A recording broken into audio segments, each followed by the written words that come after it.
For application packaging, the most prominent software we will be using is Admin Studio. Admin Studio contains a suite of applications where it will have a repackager for converting exe files to MSS, and install shield for converting or modifying existing MSIs or creating MSIs from scratch. Along with that, you have another applications like Tuner, many other uh, suite of applications available in Admin Studio. As these two applications are most commonly used, this repackager is available for free. You can download it from Admin Studio. I mean the main company which is hosting these applications is Flexera, and Admin Studio uh, contains multiple applications, and as it is not a free version, you need to pay for the license to use that. And the license, because of this license cost, you have access to all the applications available from which comes from the suite of Admin Studio. Instead, some companies, they won't do repackaging, they just create MSS or EXEs from scratch. For them, we don't need repackager or any other software. So in that case, just install Shield is enough to them. So that's why Flexera people, they uh, reduce the cost and created a separate license for only purchasing the install Shield. They won't have access to other applications. That is install Shield Premier Perpetual license. So if you want to install only install Shield, it will be like around 256 MB. Admin Studio is around 858 MB. So for our course, we need Admin Studio because we need to do repackaging also. If you purchase Admin Studio, or in my blog, you can get only the repackager also. If you go to WinScripting, I have provided some older versions, means in 2016. At that time, I have 2016 version where you can and I uploaded to my Google Drive. Go to the download softwares. You can see the install Shield and Admin Studio trial versions. You can see I have provided 2011, 14, 15 and 16 versions of install Shield, and also I just provided just repackager also. You can just install repackager and install Shield from this set, and you can start repackaging. Or if you want your complete suite, you can just download this Admin Studio 2016 or 2018 version. Instead, let's say in the future time, maybe at the later point of time, if you see my video at which might be some 2019 or 2020 version or even more or higher version is released, these might be an outdated versions for you. In that case, you need to register for the trial version and download the Admin Studio.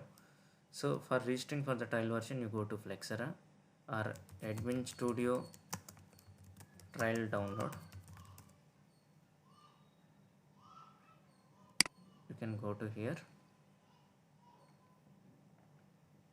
You need to provide all these details, and when you click on get your trial, by providing all these details, you will get an email with the download link available to the email which you mentioned in here. You can provide Gmail also, no need to be your company's work email. And once you get the download link, you can download that Flexera. And I guess because I opened this portal very long ago, you will get a download link and also credentials to log into the Flexera portal, so that in the future point of time you can log into the portal and you can download it. So now let's say I want to enter some email ID, Uday.1.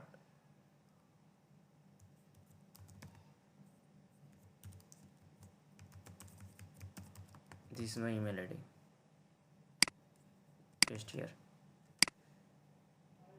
and name is Uday. here let's say freelancing, let's say at infrastructure, let's keep consultant, and phone number is not mandatory so you can ignore that. I'll keep India, city Hyderabad,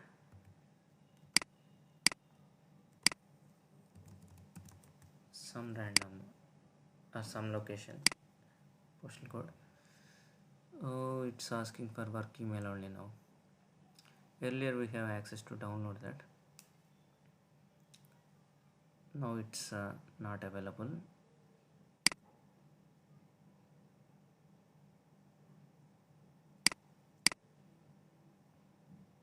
If you are working in some company, you can directly provide the @your working company.email ID and you can download that. Or if you are a student, you might be having access to your college email ID. You can download with that. Let's so once you download, you will get an email link.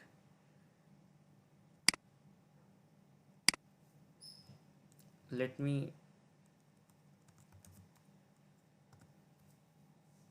at present you can directly download this one.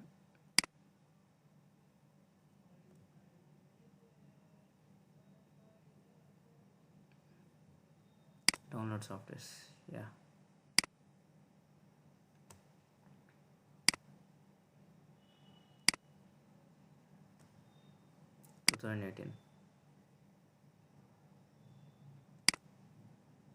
Just click on download anyway. It's, you can see it's 884 MB. If you want, you can just download this install shield also, but I kept only 2016 version. Yeah, 2018 is also available, you can download there.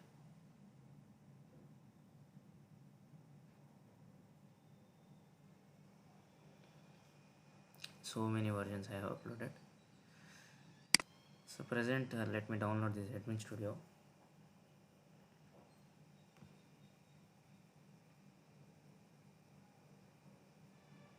Let me pause the video till the download complete. Let me show you about my test environment.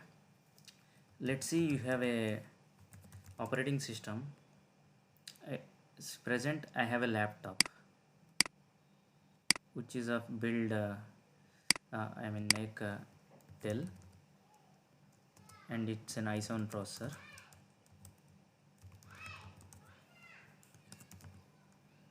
So on top of this, if I want to install any applications, first of all I need to install an operating system.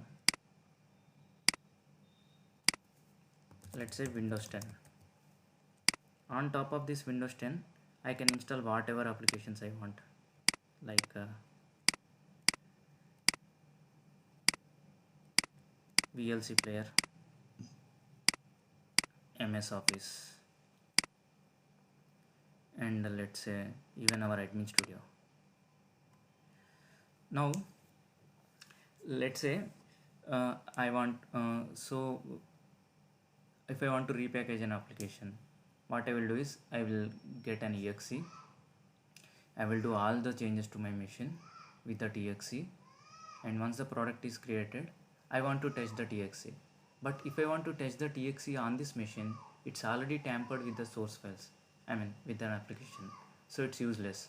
So again, what we need to do is to test that environment, I need a clean build. Then I need to reformat my laptop, and I need to spend around 2 to 3 hours for installing the operating system. And on top of that, I need to install my audio and video drivers, network drivers and all, to make the machine ready. So once the machine is ready, then I can test that one. So I have spent around 5 to 6 hours rebuilding the environment. Let's say even after that I have some issue with that application, again I will fix that one on another machine, and again I will rebuild. Again I will spend around 8 hours time. Instead of that one, I can use some test environments called as virtual machines. Here what happens is, Along with this VLC and all these applications, I will install one more application called as hypervisor.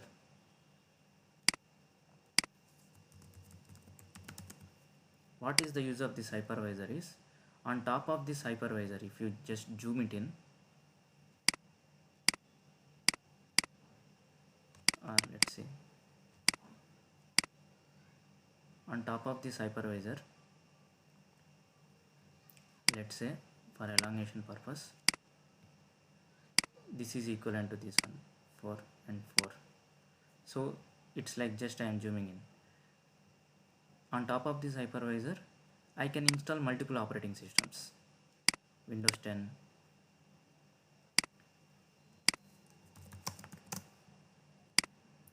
Win 7, or one more, Ubuntu, Linux one. So this is the virtual machine, means virtual operating system I mean to say.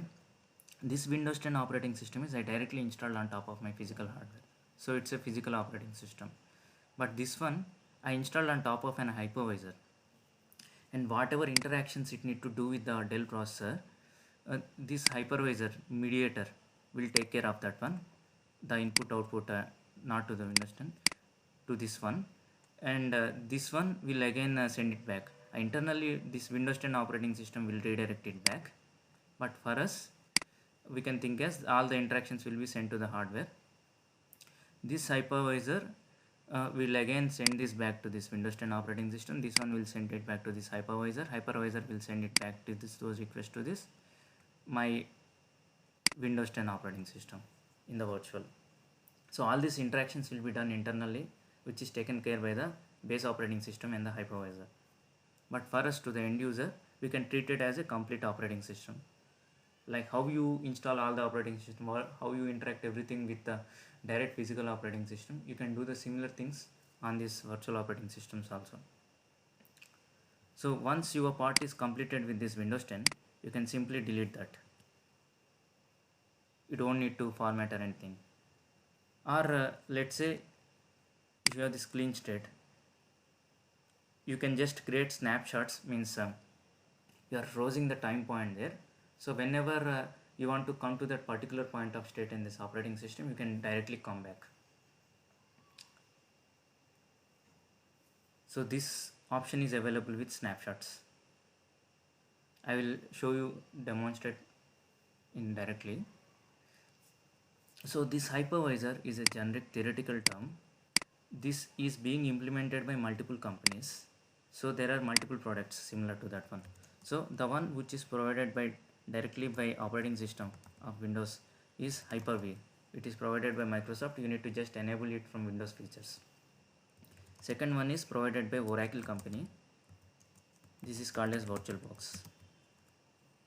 And third one you can as provided by VMware company. And VMware company provides multiple products.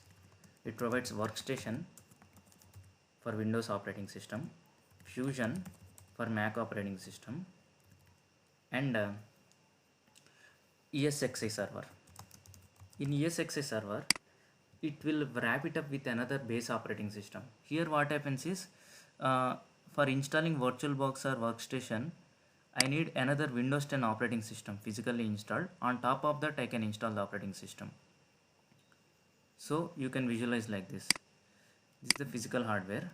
On top of that, you are having a Windows 10 operating system. On top of that, you will be installing a Hyper-V. Understood? So here we have Dell laptop, and this is a Windows 10, and on top of this you have hypervisor like VirtualBox. So you need a virtual Windows 10 physical operating system available to install this VirtualBox.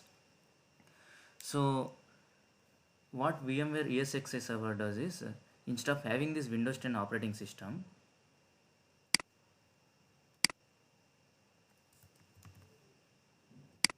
they replace this complete term with a single product called as ESXi server.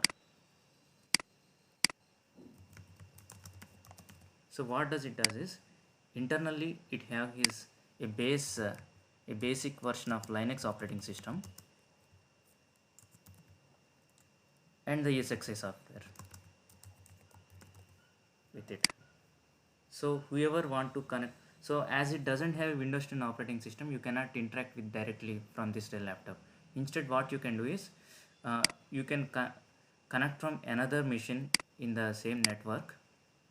Let's say some HP laptop, and you can connect to this ESXi product directly.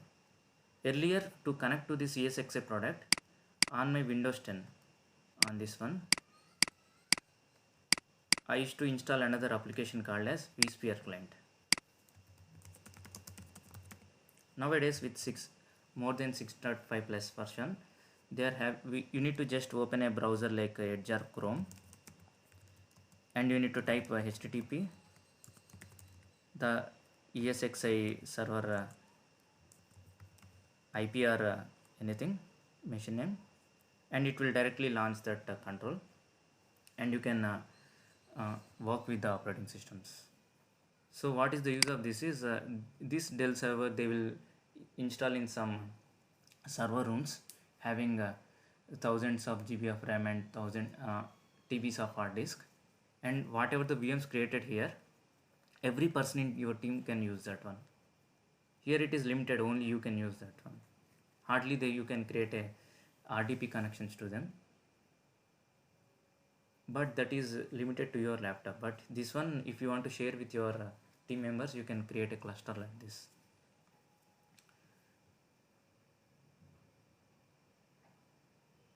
So for the demonstration purpose today, I am using a Windows 10 ISO file. This is the CD dump for creating the operating system, and I am launching VirtualBox, machine, new. Let's say this is the hypervisor software I mentioned, Windows 10. It's keeping in C drive. Let's keep the name as Win10 x64. Let me keep RAM of around 4 GB. I'm creating a new hard disk, VDA format, dynamically allocated. Let's 50 GB is enough. Now go to the settings of that. You can see the processor, how much processor CPUs I need to keep and all. It's all limited to the, you can go to the RAM, acceleration, general, storage, how much size I need given. RAM, it is limited to, because my host operating system contains 16 GB of RAM, you can allocate limit in this one. I am keeping 4 GB in that one because my host machine also should survive. Go to this system, storage, and click on this empty, and click on this choose a disk file, and I am selecting my ISO file. Click OK. Now when you power on, hope the network I have kept is NAT, yeah, so it will get the internet connection directly.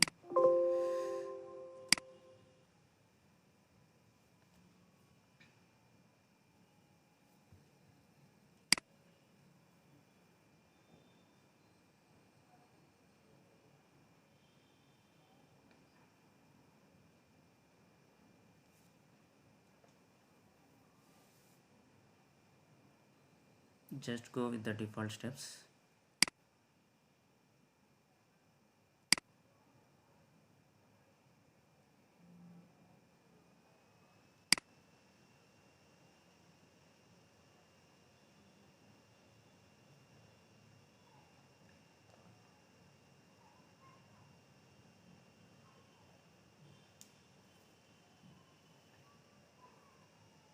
I am installing trial version, so that's why I'm clicking on I don't have product key. and let's select Windows 10 Pro. This is the highest version. Windows 10 Pro N has some limited functions when compared to Windows 10 Pro, like you don't get Windows Media Player and all. Windows Essentials component will be missing, so just use Windows 10 Pro because this is the most commonly used build. You might see Ultimate version also, Enterprise and Ultimate version, but present I downloaded only this Pro version. Click on Custom. Next, if you want to download this ISO file, you can go to MSDN site, just type Windows 10 download in Google. You can go to this,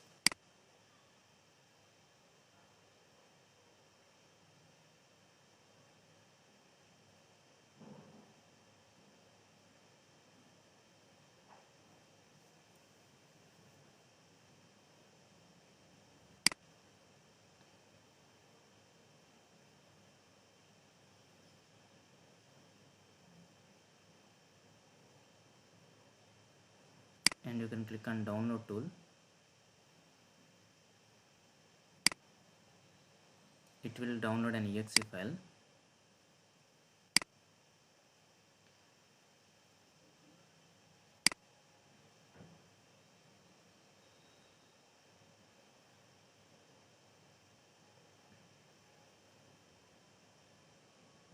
Click on this.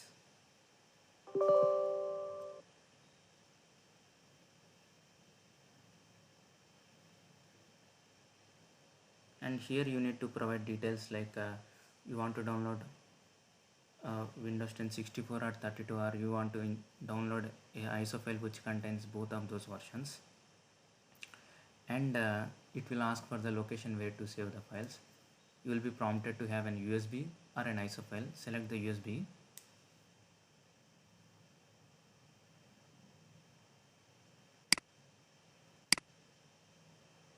And then it will ask you to where to download that, the location. You can simply keep desktop or your My Documents or downloads or anything, and click next, and you can see the progress in percentage, how long it is being downloaded.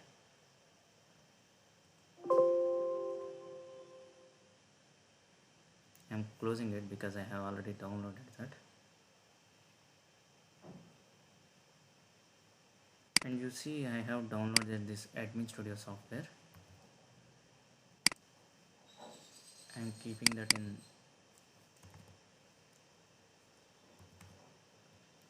my softwares folder. And once you download anything from internet, if you double click that, it won't work because your Windows Defender might have blocked it. So that's why go to Properties and click on this Unblock. This feature is available from Windows 8.1 onwards. If you are using Windows 7, you won't have this issue.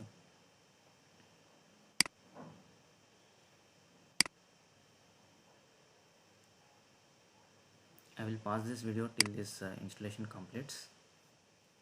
Click on yes. So it just rebooted, and the second time when it rebooted I didn't press any key. If I press any key, while rebooting it will prompt you to press any key. If you press that, it will start the installation from start. So that's why when it got restarted, you don't do that one. Just go with the defaults. Don't want any secondary keyboard layouts and all.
let's wait this process to complete.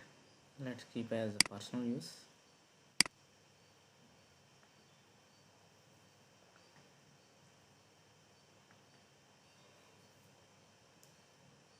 Click on offline account.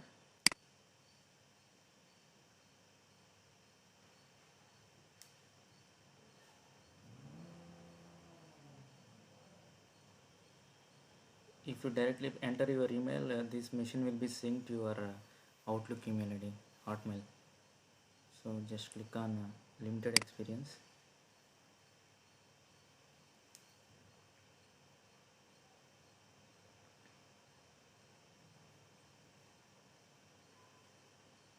Just keep the name.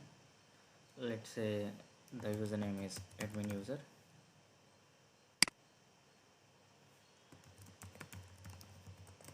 Some password.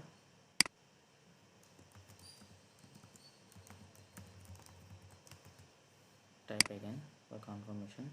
Security question, just type any of them randomly, and I will type only one for all of them. So whatever question I selected.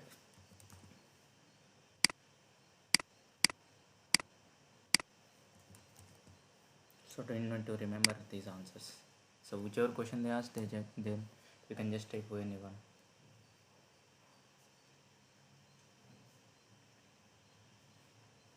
I don't want to. So this option is, let's say you logged in with the Outlook account, and uh, you have your multiple devices with the same Outlook account. So whatever the history and everything will be tracked there and saved there also across devices. So that's why just click no, because this is just a test mission. Assistant also I'm just removing. Just click accept. Just go with the defaults.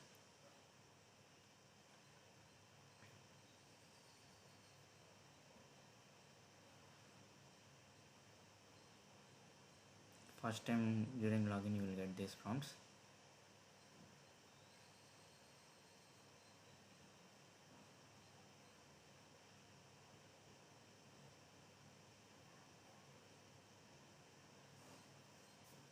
One more thing is, I have selected NAT adapter here. If you go to network settings, you can see there are three kinds of adapters, multiple: NAT, bridged, internal network, generic driver, host only, NAT network. Many are there, right?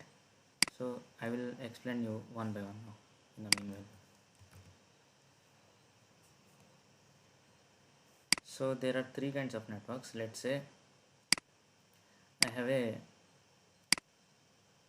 this is my laptop, and let's say this is my VM,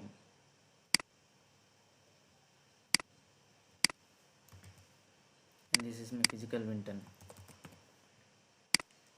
So to this Winton there will be a NSE card attached, network interface, whether it is a LAN cable or a Wi-Fi. For every different device there will be a separate network card enabled. So this will be connected to a router to get internet, router or dongle or anything. So whenever it got connected to this router, you will get an IP address. Let's say through Wi-Fi I have connected to this RSR network. So because of this I will get an IP address.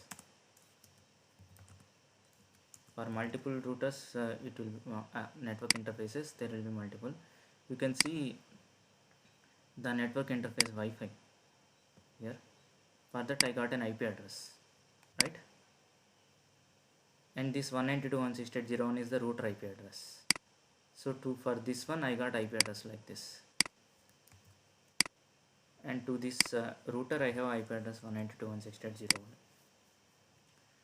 So if I set the network adapter as bridged, what happens is, if I set it as bridged,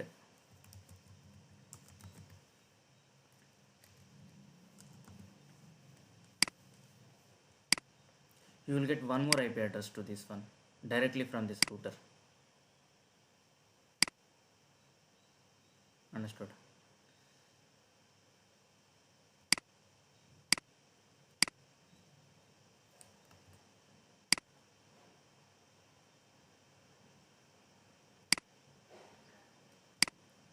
let's say some 192.168.0.1. Not this is 08, right? Let's say some 09. So this is also connected as a direct physical device to this one. Let's say I have one more laptop of my brother or cousin or any colleague attached to the same network. He's also, let's say he's using some Win7.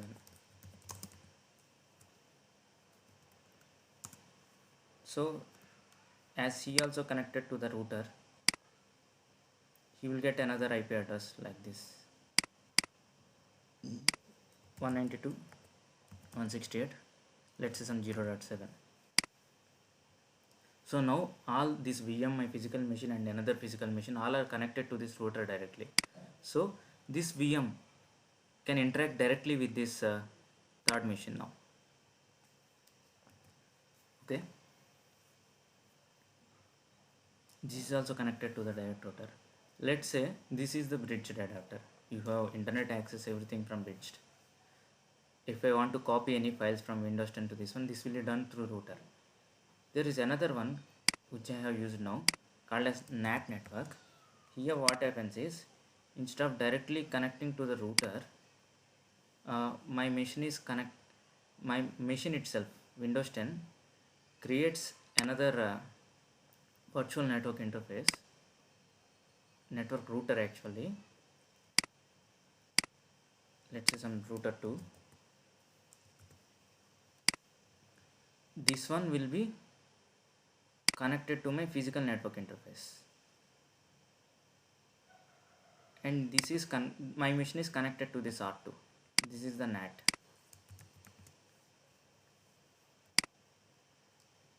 Let me zoom out. So here what happens is, I will get a separate network interface here. Let's say the router IP is 10.0.0.1, and here the IP address is 10.0.0.2. So now if I want to connect to the internet, this machine will connect to this R2 adapter. This R2 adapter will connect to this network interface. This network interface will connect to this main router internally.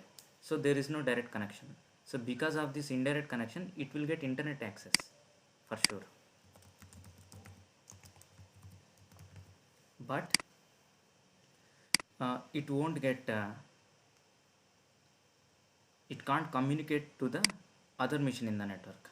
This one, direct communication is not there, because this network is limited only to this host machine and only for internet access. So the gateway for this one will be this one, 10.0.0.1.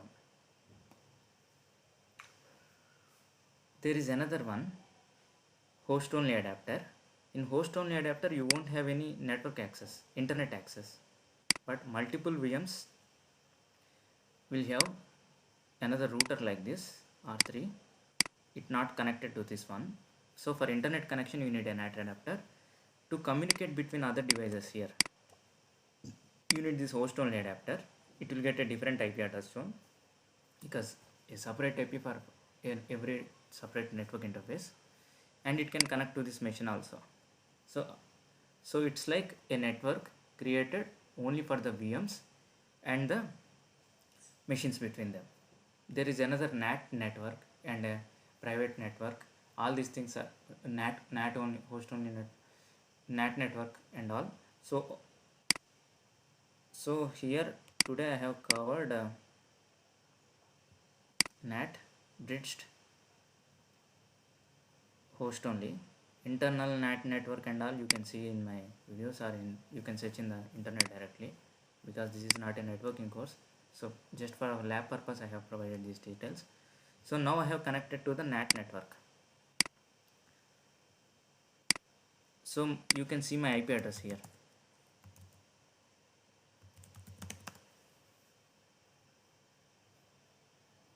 (10.0.2.15). This is not 192 series, right? If you see, but if you click on IP config here,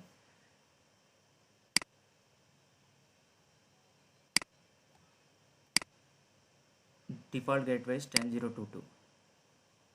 So there is no IP address available for this also, for this machine. If there is a direct IP address available in 10.0 series, two machines can ping each other, but there is no direct network interface available. So that's why I will add one more adapter to that one. So that one I can do by just shut down this machine.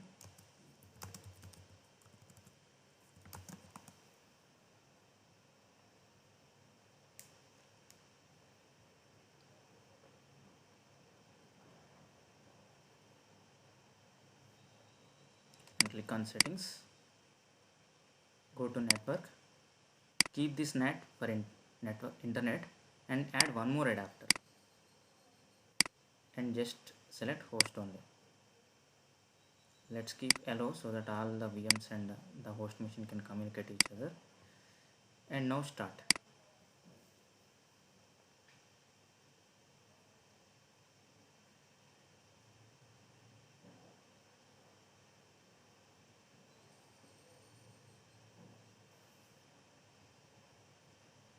Don't boot it, just ignore.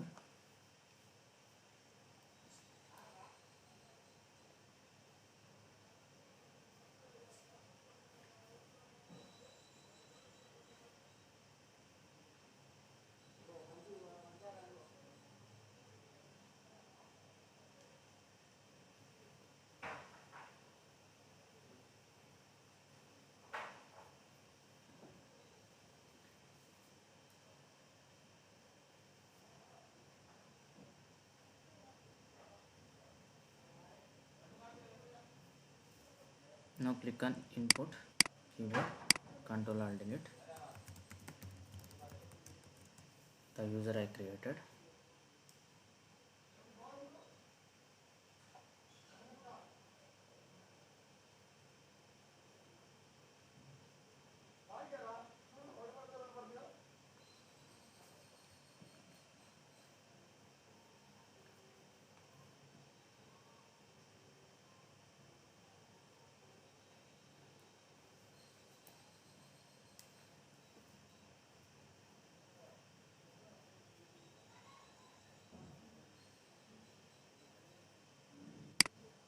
Now go to the properties of it, IP config. You see I have two IP addresses available now, 10.0.2.15. It's not assigned yet. Let's wait.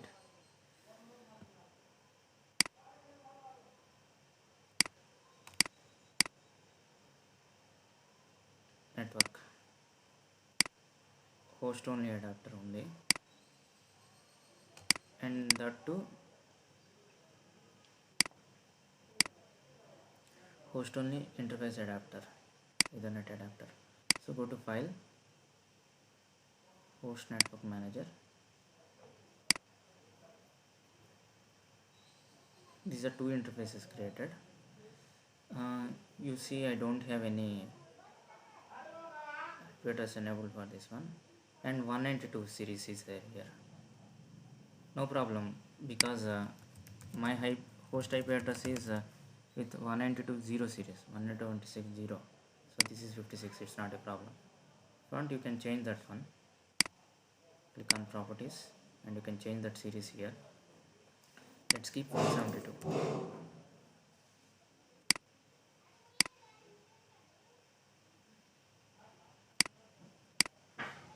And let's apply that. Now go to this DHCP server, enable it. Now you see 172 series came. Now just click apply. So this is enabled. If no IP is enabled, you will get this 169 series. So IP config / renew.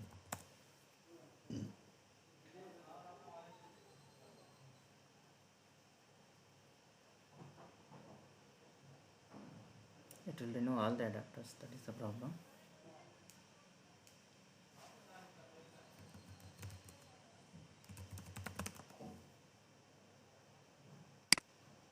or just reboot it.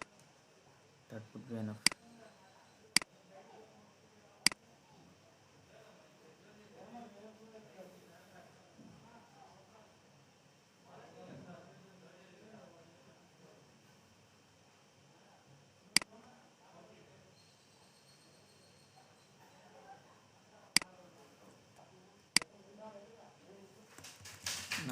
Not allowed 1S kilometry is the password I provided.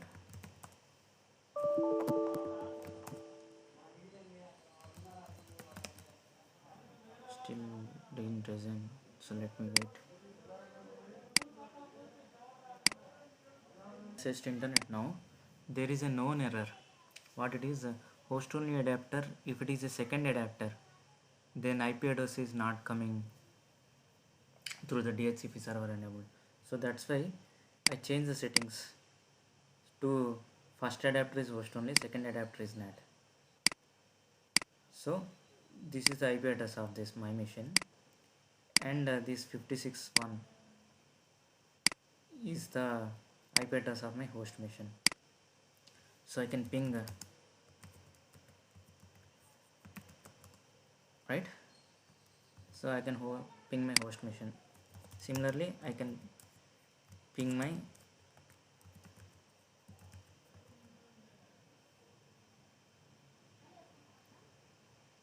because I need to enable firewall exception for that.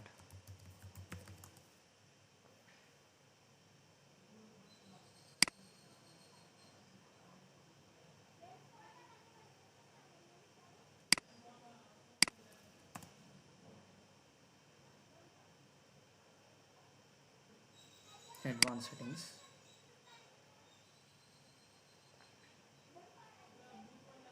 And what is the network type? It is private and guest or public networks. Both are selected as public networks.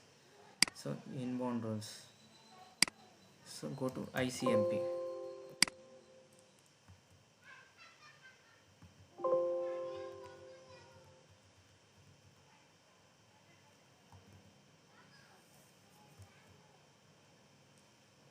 Network discovery.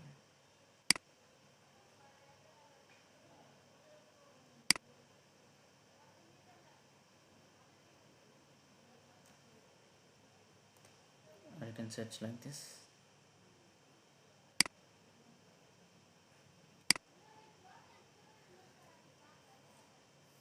ICMP protocol.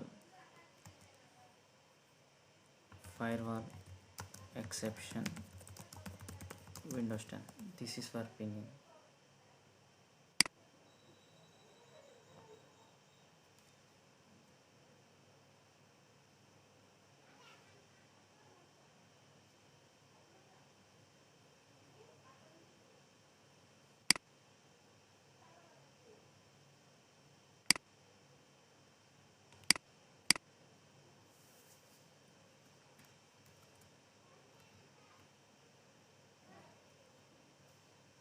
This is the command.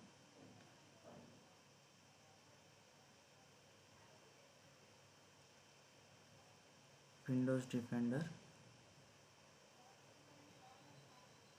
new rule custom all programs ICMP v4.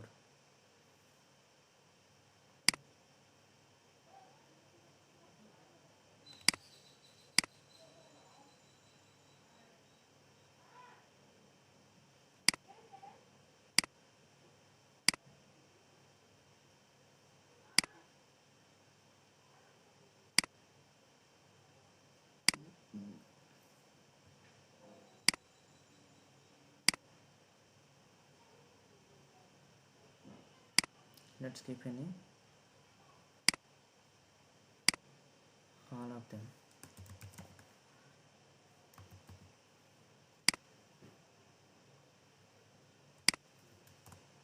Now you see here they are limited to only ping request, but I enabled all of them. Now next thing is I need to check enable remote desktop connection. Just click on properties, remote settings, hello remote connection. Just uncheck this.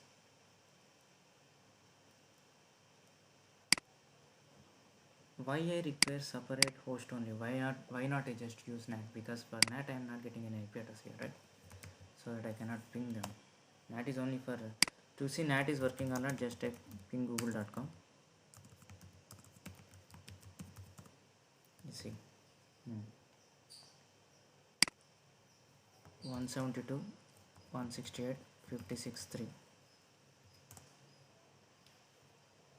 Yeah, I am able to connect.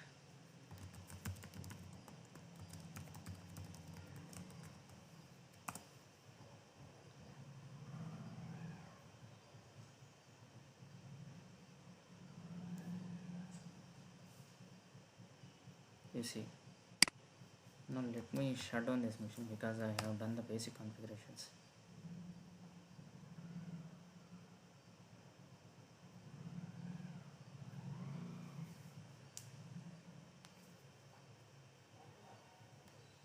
Now I have all the basic configuration done, and let's go to the settings of this machine and see where exactly it is created.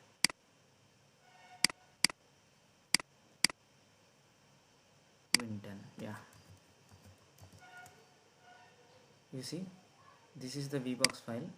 If I double click that, it will open in the VirtualBox directly. Internally it is an XML file, you see, which connect to the hard disk, RAM and all the configuration. This is the hard disk file, which is of around 9.54 GB after the OS installation and all. There are no snapshots presented. So this is the base image, right? So let me copy it to my hard disk, external hard disk.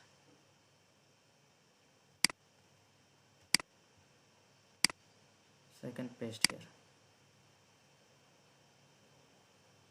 So if any person, to my friend, if I want to share, I can simply give this hard disk to him. He can copy this folder and he can simply open this VBox file by clicking on machine add and selecting that VBox file.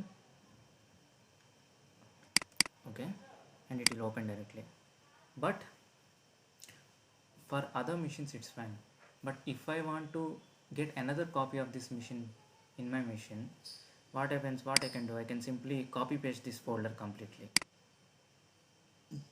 But what is the restriction in that one? If you copy paste that, for every hard disk there is a hard disk ID registered, so you will get an error when I open this. You will get an error as ID is not unique. So that's why if you want a different copy of this machine, you need to right click and click on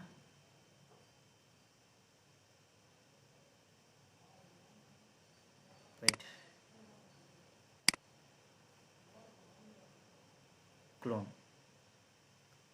Then it will create a new folder with all these files, but with the IDs remodified itself.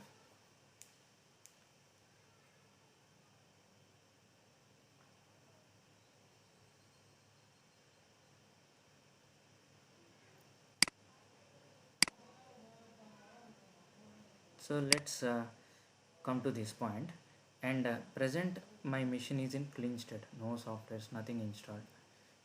Only remote desktop is enabled and 2 network adapters added. So in this state I will take a snapshot of this one. So I am freezing this snapshot here. Let's keep it base, and description I can mention whatever I want. Username admin user, password not allowed, one exclamatory, and details base, RDP enabled, host only, and NAT added. That's it, only this. Now let me power on this.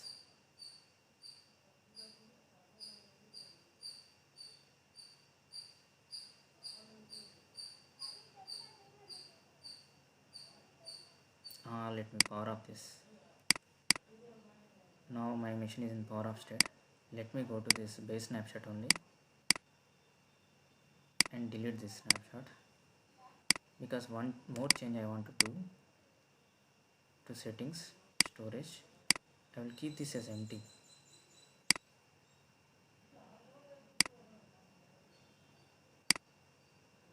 so that I don't need that Windows disk file anywhere. Now let's take a snapshot. Let's keep RDP enabled.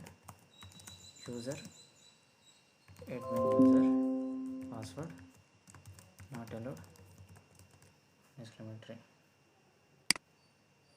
Right, now let me power on this machine. Now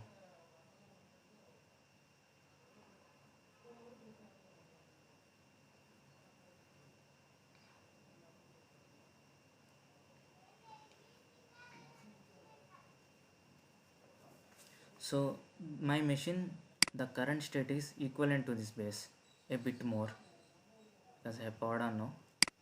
My base is in the power off state, and now at this state of machine I will install my admin studio.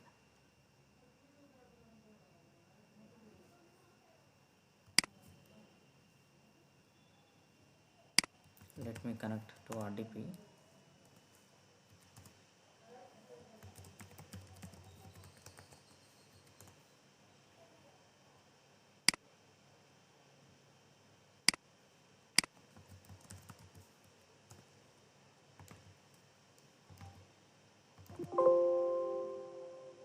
Get modified.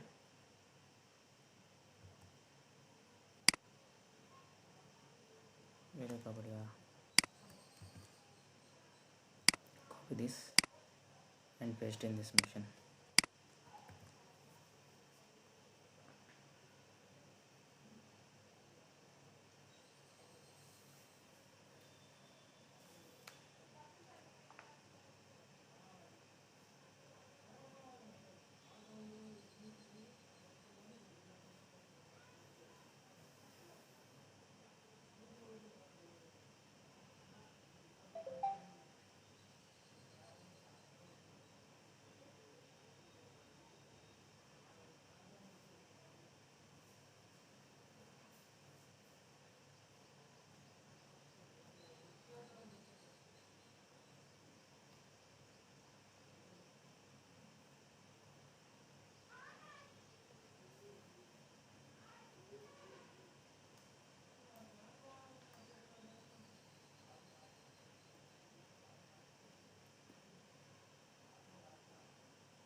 Now you copied that, just run as admin.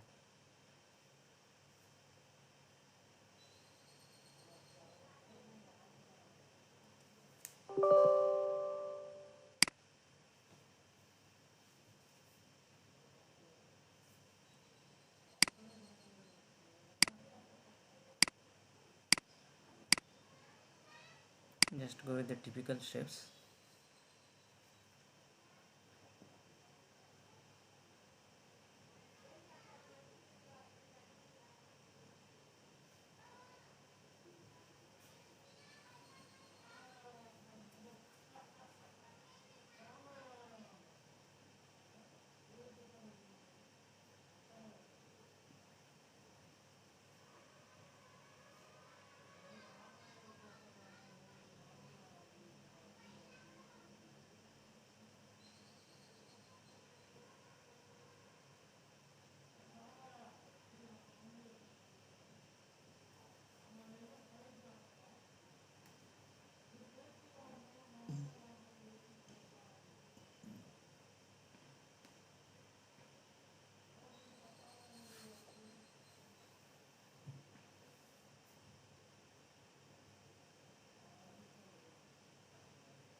it's installing. Let's wait till this progress complete. I'm freezing the video. So installation is completed. I'm finishing it. So as it is completed, I can delete this setup file because I got the shortcuts and all.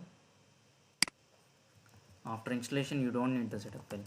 Setup file is only for installation.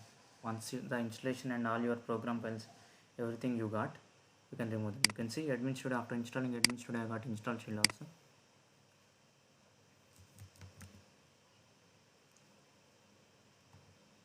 Right? Yeah. So one more thing, whenever you launch the Windows, you see here Windows OneDrive is getting running. So better you remove that from startup. Software, Microsoft, Windows, current version, run. You see? So whatever restrict you kept here, that application will be running whenever you log into the machine. So that's why you remove that. So that in our capturing process, it should not tamper any, it should not give any details related to OneDrive and all. That's why.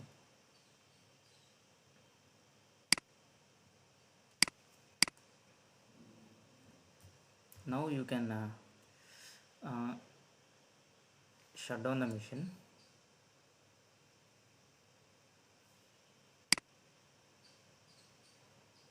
Once it is remotely connected, the machine gets locked here. So now my current state is the base state where only RDP is enabled, plus my state now, which is Admin Studio installed. So that's why it is showing in as a substate here. So now you type Admin Studio 2018 installed.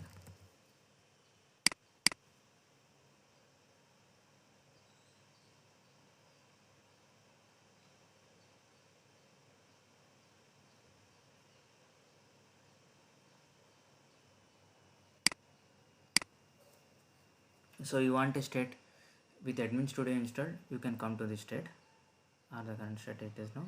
Or if you want a machine where it is only base state, you can come and restore here. Okay, now let me restore here. So now my state is the base state. Admin Studio, it is in the snapshot now. If I want Admin Studio, I can come back here. If I want, so this base state is 34 minutes ago one, right? So where only RDP is enabled. So if I revert it, when I power on, it will show that base state. So now it's in the base state now. Now I want one more copy of this machine with only this base state that is equivalent to this current state. So right click on clone. So let me keep the name as test machine.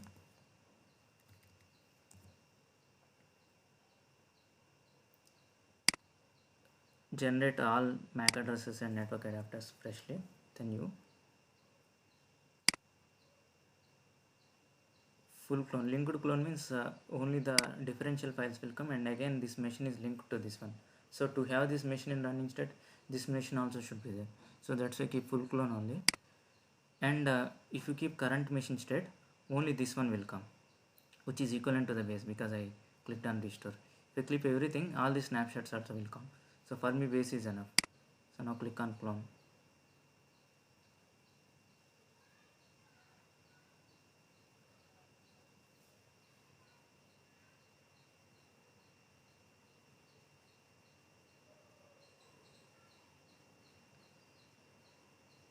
Let me complete this.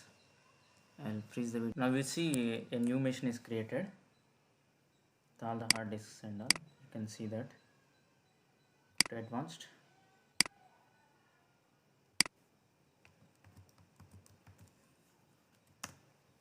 It's a new video file, VBox file and all.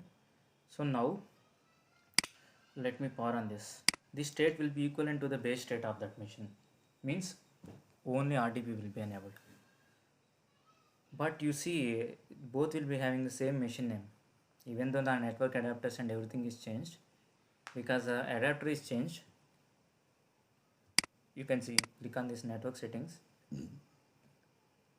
host only, the MAC address is 5C. Go to the settings of this one,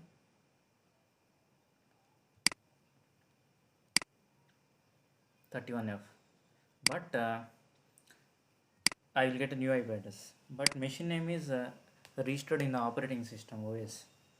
So that will be still the same name. So what you can do is you can rename that.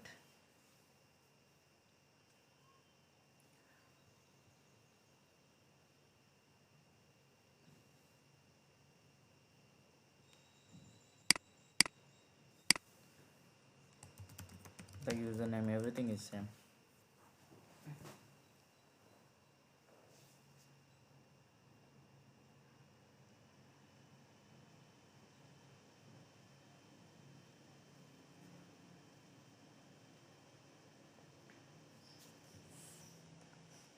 Now go to Windows or CMD or type Windows or PowerShell, type hostname.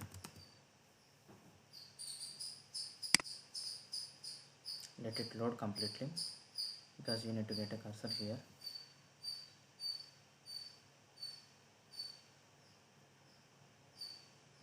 Type hostname.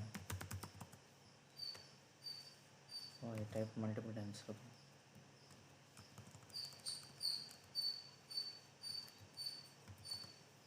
This is the hostname. If you go to my computer and properties, you can see the same name here also. You can change that by clicking on this change settings and click on change, and you can type the new computer name here and click on apply, or you can do from PowerShell also, but in PowerShell it should be opened in the admin mode. I click run as administrator, and there is a command called commandlet. Here in PowerShell we call them as commandlets, not commands. Rename computer and the computer name which you want to give. Let's keep the same name which we provided here in the VirtualBox console. Pin10 x64 test machine. Just type Y or S. You see the changes will affect only after you restart the computer. So you see I removed from run, right? So that's why OneDrive is still opening here.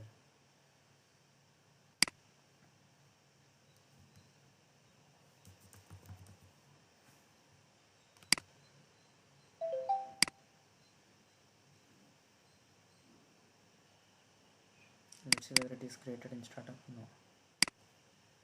Let's see in the registries. Yeah, OneDrive, that setting I removed in the admin studio state, right? Not in the base state. So let me remove that here also.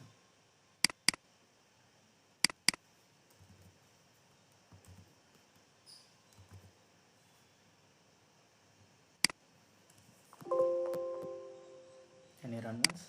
No. Now if you restart the computer, you can restart using restart F1 computer.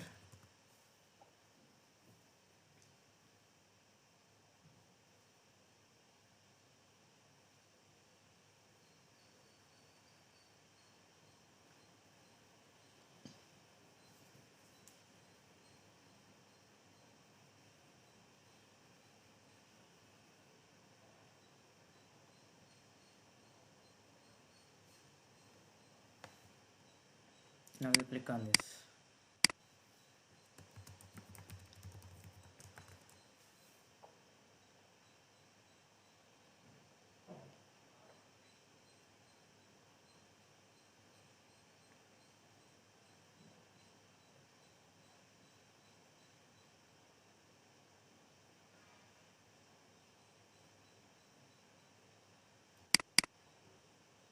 See, no admin should have installed on this one because I got it in the base state,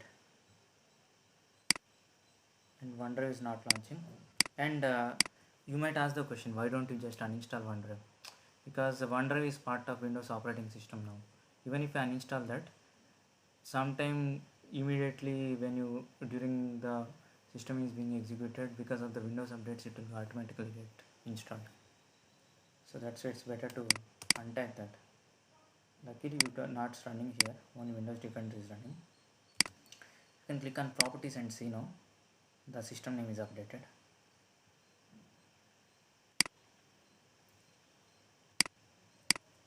If you have any Windows license, you can apply the license there. Now let me shut down the machine.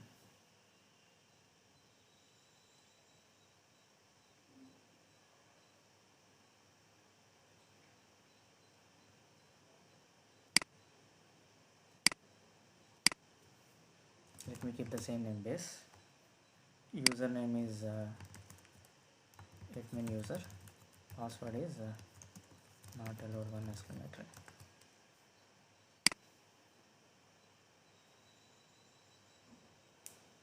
Right, I have the machine available now. One is with the base state and one is with the base and admin studio.